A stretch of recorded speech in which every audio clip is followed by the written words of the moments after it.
magic fish. Every day, Robert's grandfather went fishing. One day, Robert asked to go too. Well, I want to catch the magic fish. The first person to eat it will become the cleverest person in the world. Can you help me?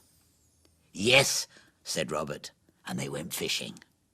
First, they caught a yellowfish with purple spots. Wow! Is that the magic fish? Asked Robert.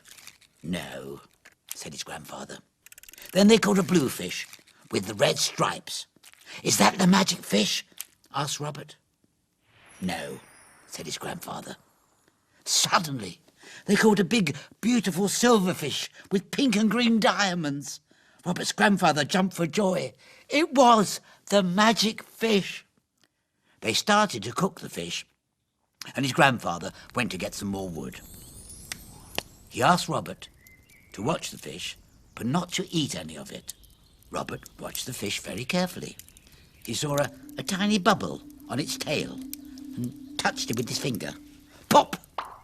The bubble burst. The fish was very hot and burnt his finger. Ouch! He put his finger in his mouth. When his grandfather came back, he saw that something was different. Did you touch the fish? Asked his grandfather. Yes, I'm sorry, said Robert. His grandfather sighed a happy sigh and gave Robert a big hug. The magic fish chose you. You are the cleverest boy in the world, and I am the proudest grandfather ever.